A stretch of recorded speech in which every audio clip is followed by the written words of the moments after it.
Welcome to the Mindful Return podcast.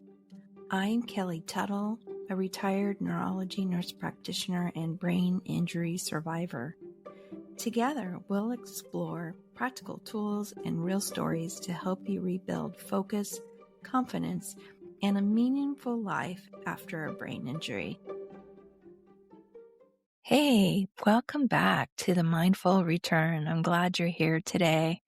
In this episode, I'm going to talk about disability accommodations. And after my brain injury, I was wondering, did I let my employer know that I had a brain injury?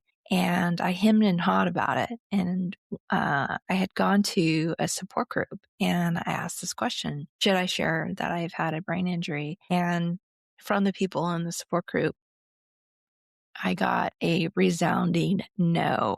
And then I was told of different stories of people being retaliated, targeted, bullied, or fired for letting their employer know about their disability. So I decided not to share that I had a brain injury and just to kind of keep it to myself. And I ended up hiding it for about 7 years before I finally got to a point where I needed to ask for accommodations. So should you ask for accommodation? Should you share with your employer that you've had a brain injury? And so that's what we're going to talk a little bit about during this episode. And one thing you need to think about before you go back to work is, you may not be the same person you were after your brain injury. I know that initially in my recovery, I lost my sense of humor. And before I was very quick-witted. So I became very kind of quiet when I was at work. And I also had difficulty with word finding, and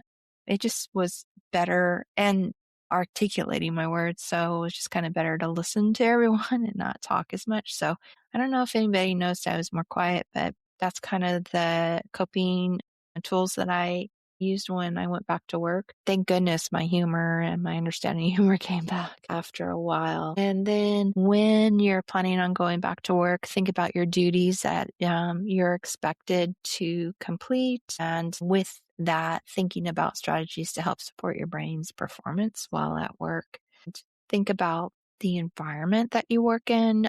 Do you have to stand at a register? How is that going to impact your energy levels? Do you work in an open workspace? There are a lot of sound, movement, distractions going around you while you're trying to focus and do your work. This is when it becomes important to know what aggravates your brain injury symptoms and drains your brain energy. For example, fluorescent lights. If you have light sensitivity, are you going to be able to concentrate on your work while conversations are happening around you? Do you have sound sensitivity or difficulty with focus and concentration? And what can you do to help support your focus and concentration while you're at work? And the tools and strategies that you're going to try to implement. Are you going to wear dark glasses to help with the light sensitivity? Are you going to try to wear noise canceling headphones to kind of block out the noises so you can focus better? So making those plans before you go to work is extremely helpful. And then before going to work, make sure you share your plans with your brain injury specialists and therapists so they can also help you with your strategies and also kind of counsel you on how to return to work. But it's also really important to know for yourself what your return's going to look like. Are you going to go back just a couple hours a day, a couple days a week, and slowly increase over time back to your full-time hours? I have talked to some brain injury survivors who were told it would be better if they took off an entire year from work before going back there to get their brain to heal and get new connections developed. so they can go back to work, and making their rehab exercises and their cognitive therapies a priority for a year prior to going back to work. So really involve those specialists. Talk to your speech therapist. They can help you with it. Your occupational therapist. If you can get a referral to a vocational rehabilitation specialist that can help you with those questions and decision making too. Now, making the decision to ask for work accommodations, if you're like me, the nice thing about having a invisible disability is that you have the choice to share that with your employer. And I was really lucky. I was able to keep mine hidden, but I have talked to other brain injury survivors who've returned to work, and they had very supportive management and employers and were able to continue working with the accommodations they needed. So you have to really think, like, is my work environment supportive? Are my colleagues and the management supportive? And how long have I worked there? If I've been there years, the longer you're there, the more likely you would think that an employer would be to support you getting through your recovery. And then do you trust the people that you work with? Will they be supportive? Or will they turn on you and use your accommodations as a way to be microaggressive or to put doubt in your employer regarding your ability to continue to do your job? So you really have to kind of think and make the best decision for yourself if you're going to go forward with asking for accommodations. So when making that decision, it might be best to just write down the cons and pros of asking for the accommodations. And once you've done that, you'll have a better picture of if you want to go forward in doing that. I did that. When I made my decision, I wrote the cons and the pros and what I'd hoped to get out of asking for the accommodations or announcing that I had a disability. And at the time, there was too many negative factors. So before asking for your accommodations and sharing your disability with your employer, you need to think about what is your goal and what is the benefit if you do share, or what's the benefit if you don't share. Because what I found for me and my brain injury symptoms was I could employ a lot of the strategies, like wear the noise canceling headphones, because I needed to concentrate, and cut some of the distracting conversations down. And that at my work, I was lucky, considered a reasonable thing for anybody to do who's working in an open workspace. And then if I had the dark glasses on, I would just say I was having headaches. And that's how I was able to implement that without really formally going through asking for the accommodation. So some of these strategies are accommodation ideas that you might be able just to implement independently without having to go through the formal process of the accommodations. Now, I've also heard that some employers don't allow their employees to wear noise canceling headphones. So it really just depends on where you work and your employer. It's also good to know your workers' rights and to be familiar with the American Disabilities Act. If you work at a place that has 15 more employees, then you're protected by the ADA. Check with your disability rights organizations in your state, because those numbers can vary. For instance, it's, I think, 10 people in the state that I live. And then check your human resource policies. Work on becoming familiar with your human resource policies. If you work with a large corporation, they usually will have policies on medical leave, management of absences, and asking for job accommodations. So become familiar with those policies before you approach your employer about accommodations. Make sure you know the ins and outs before you engage in a conversation about accommodations with your employer. If you're a union employee, tap into your labor rep for information and to support you in any conversations or interactions when going through the request for accommodations. It's kind of nice to have someone backing you up and a second person hearing what's going on in those. So the steps to take when asking for accommodations is to make sure you put everything in writing. And so use your work email to send your request, and make sure you include in your email your direct manager and the manager above them, and an HR person, the HR specialist.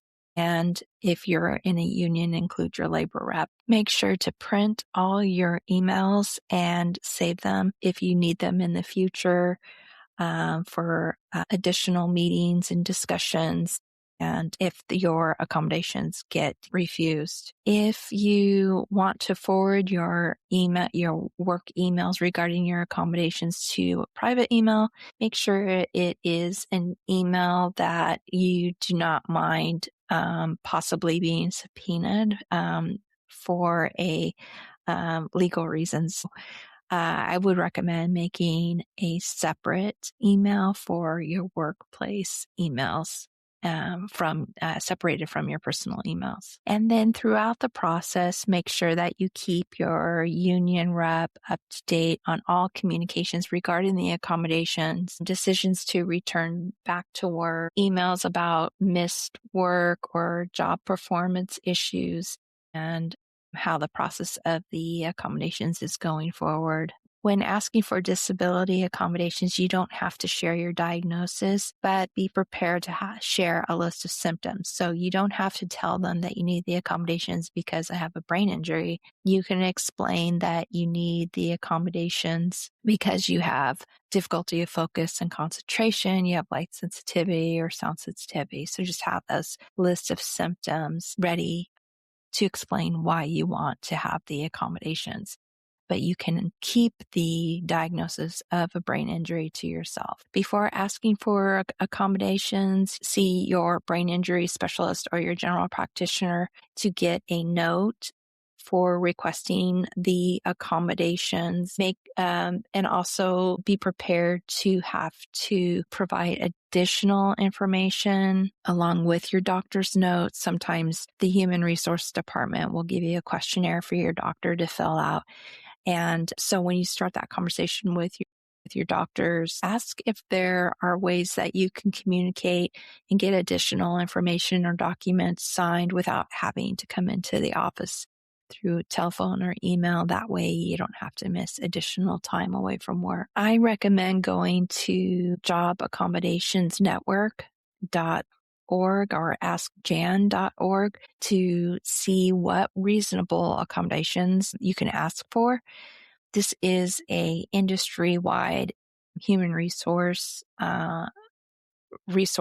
type website, and it's really cool. You can go onto the website. You can go up to in their tabs, they have disabilities A through Z. You can click on that, and then it'll give you disabilities that you can select from, whether it's multiple sclerosis, Parkinson's, or brain injury. You can click the brain injury one, and then it'll give you a list of accommodations that you can ask for to help support, whether it's, that you're dizzy or if you have symptoms of cognitive challenges. They'll have accommodation ideas that you can discuss with your brain injury specialist and have them write the accommodations like the website and the accommodations recommendations, because they're known to be reasonable accommodations, and they'll help guide you in how to best ask for accommodations, because you can't ask to cut back like your work or your responsibilities, but you can ask for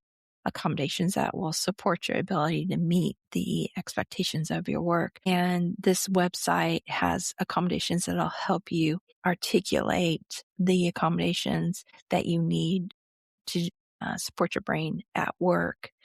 And that therefore you're not feeling like you need to create or write your own accommodations. So there's a professional website that you can find those and just copy and paste and request those accommodations that you feel would best support you while you're going back to work as your brain is healing. And then don't forget to engage your speech therapist, occupational therapist, your brain injury specialist in developing accommodations for your work. They are another helpful resource to figure out what would be best for your brain while you're at work. But I do really encourage checking out the Ask Jan website because you really know what you need to support your brain, and not necessarily others are going to understand what it's going to take to get you through a work day.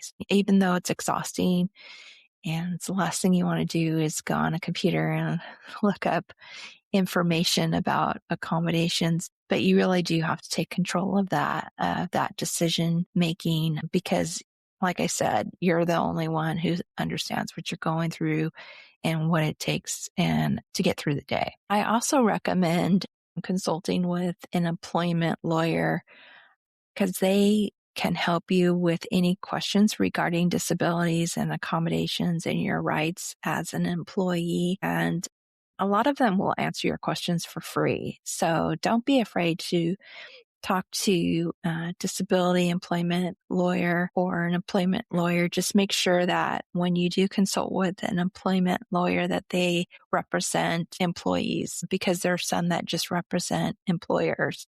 So make sure you're going to the right lawyer, and you can usually check out their webpage and find out if this is someone who's represents either employers or employees. Sometimes there'll be advocating sites for brain injury survivors that will have lists of lawyers to that you can contact. And then depending on your state, their disability department or their civil rights department will list lawyers too that you can contact and consult with regarding your rights as an employee. So what are some of the accommodations you might think of asking for after a brain injury? And one of them I talked about before is using noise canceling technology if you have sound sensitivity or difficulty with focusing and concentration. Another one I mentioned was wearing dark glasses if you have light sensitivity, or if fluorescent lights bother you or computer screen lights bother you. You can ask to wear dark glasses or blue light blocking glasses. You could request to work in the quietest part of your department, the quietest part of your workplace where there's low traffic. You can request privacy panels to help soften the sounds. You can ask for privacy panels to help you not get distracted by people walking around your desk. And another work accommodation you can ask for is working from home or hybrid schedule where you work in the office maybe 2 days a week and then from home 3 days a week. Because eliminating that commute time and the distractions and being able to control the temperature and lighting in your workspace can help you perform better and have more energy. Asking work from home or a hybrid flexible schedule is also a reasonable accommodation, or you can ask for a private office at your place of employment. You can also request information in writing. So if you're given a project, if the person assigning you that project, to make sure everything that they want is in writing, or to get meetings transcribed into writing. So that can be an accommodation. You can request for a more flexible work schedule, for instance, making adjustments to your rest breaks or requesting for periods of uninterrupted work so that you can focus on your work. Work disability accommodations are essential in supporting disabled workers to be able to participate in working. And these accommodations support the disabled employee to be productive and an efficient employee. Work accommodations not only benefit the disabled employee, but they have been found to benefit and support the productivity and morale of other employees. So disability accommodations not only benefit you, they benefit all employees because they boost overall productivity, and that benefits the employer's bottom line. So the accommodations that you're asking for are not only for you, but they're for your coworkers and will help everyone be more productive and more happier while they are at work and healthier. I hope that this information is helpful and gives you a little I hope this information is helpful and gives you a little step into the process of asking for disability accommodations if you need them. But this is not an end-all, be-all information. Depending on your employer, the request for accommodations can be either a simple process or can be really complicated and stressful. So if you need to seek the advice and consultation of an employment lawyer to help guide you through the process, or again, your union rep too, can be really helpful. And if it does turn out to be really tough and mentally stressful, make sure that you reach out for support from your family and friends or counselor or your support group so you don't feel so alone going through this process. But I have talked to other brain injuries survivors who have gone through this process and they've had positive experiences. So it just really depends on your employer and your relationship with them. Anyway, I hope this information was helpful. Take care, get better, get stronger. You've been listening to the Mindful Return podcast with me, Kelly Tuttle. Subscribe wherever you listen and head to kellytuttle.org for brain injury recovery tools, free resources, and inspiration to help you return to work with confidence and hope.